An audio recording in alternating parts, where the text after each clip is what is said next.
만약에 우리가 우리의 마음속에, 자, 여러분 스스로 살피세요. 더러운 마음으로 더러운 수단에 의해서 번 돈을, 그래서 그 돈을 더럽게 쓰면 그것은 더러운 재물, 더러운 돈이 된다고 했죠. 그렇듯이 만약에 여러분이 말입니다, 이기심으로 불법을 공부합니다. 공부를 해가 내지는 우월감으로 내가 공부해가지고 누구보다 더 우월한 사람이 되고 싶은 욕망, 그런 게 있습니다. 사실 우월한 사람이 되고 싶은 욕망을 가진 사람은 표가 납니다. 공부하면 꼭 티를 내요. 티를 내가 누구를 뭉개보려고 덤벼들어. 여러분, 그 아주 고약한 마음에, 그 천박한 마음이에요. 그런 마음으로, 그건 저속한 마음, 정말 시시한 마음이잖아요.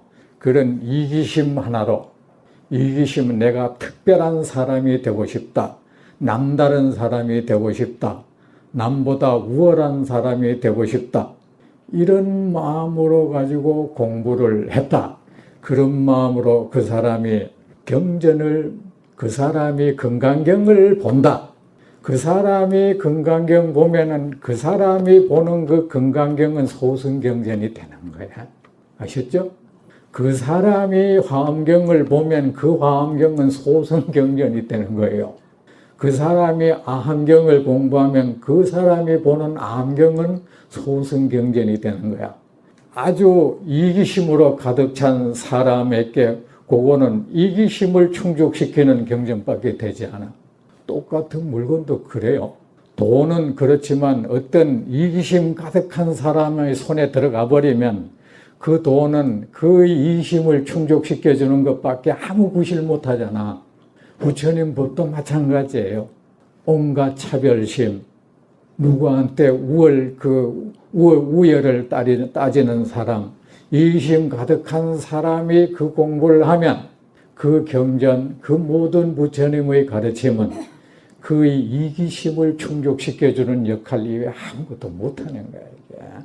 그런데 그 반면에 어떤 사람은 내가 공부를 열심히 해가지고 부처님처럼 훌륭한 사람이 돼서 이 세상 사람들에게 이 안락을 참된 이 어떤 참된 행복의 길로 사람들에게 안내해야겠다. 그러면서 그 마음속에 많은 중생을 안고 그 사랑의 마음으로 공부를 한단 말입니다.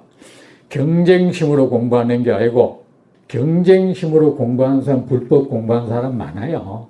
그래서 경쟁심으로 공부를 했기 때문에 공부 좀 해놓으면 남 얕보는 거야. 그 동기가 그랬던 겁니다. 그런데 어떤 사람은 그 마음으로 하는 게 아니라 내가 모든 중생에게 공부를 해서 큰 이익을 남겨야겠다. 그렇게 했을 때 그 사람이 가진 그 포부는 위대한 포부잖아요. 그래 그 사람에 의해서 익혀지는 모든 부처님의 가르침은 대승이 되는 거예요. 그 사람의 그 위대한 서원을 충족시켜 주고 있는 거예요. 그러니까 사람에 의해서 대승, 소승은 갈라집니다. 그러니까 여기서 말을 이래 하는 것은 철저하게 중생의 정서에서 이렇게 묻는 겁니다. 중생은 부처님까지 차별을 해요. 여러분 그렇잖아요. 아미타불 하는 게 더 좋다, 석가모니불 하는 게 더 좋다, 우기잖아요. 경전도 금강경 읽는 게 더 큰 공덕이 있다, 법화경 읽는 게 더 공덕이 있다, 환경이 나는 환경이 최고야, 나는 환경 공부해, 이러면서 다른 경전 공부하는 사람 깔보잖아요. 여러분 그런 경험 있는 분 계시죠?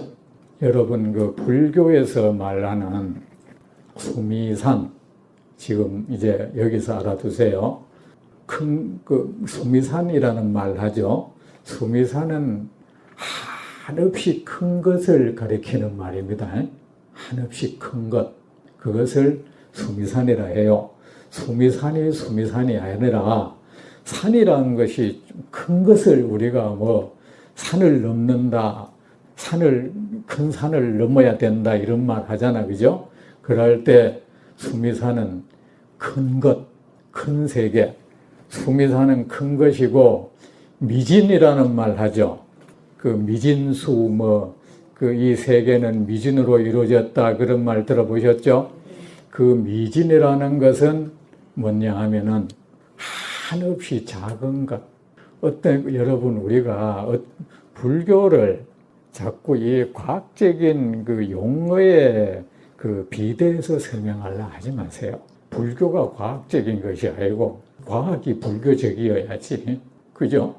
어떤 사람은 막 미진을 말합니다. 미진을 하니까 요새 말하는 미립자 있잖아요.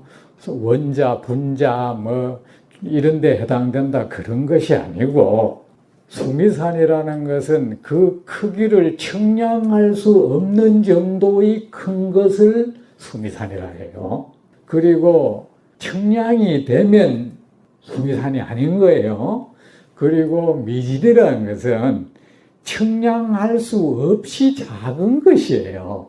그러니까 우리가 현대 과학에서 원자라든 분자라든 어쨌든 그것은 어떤 크기를 염두에 뒀다면 그건 아닌 거야. 그 크기를 측정돼 버리면은 그것이 미진이 아닙니다. 아셨죠? 미세한 먼지라 하니까 옛날에는 작은 것 하면은 먼지를 비유를 그렇게 들었을 뿐인 것이지 진짜 먼지를 말하는 건 아닌 겁니다. 이 세계를 말할 때 부처님께서 세계는 미세한 먼지덩어리다. 먼지가 뭉쳐져서 이루어졌다 할 때 그 미세한 먼지가 진짜 우리가 눈에 보이는 그 먼지를 말하는 건 아니에요. 눈으로 그 크기를 측량할 수 없이 작은 것들. 그러면 뭐죠? 더 이상 분해될 수 없는 작은 것. 더 측량할 수 없을 정도로 작은 것은 존재하지 않는 것이지 뭐.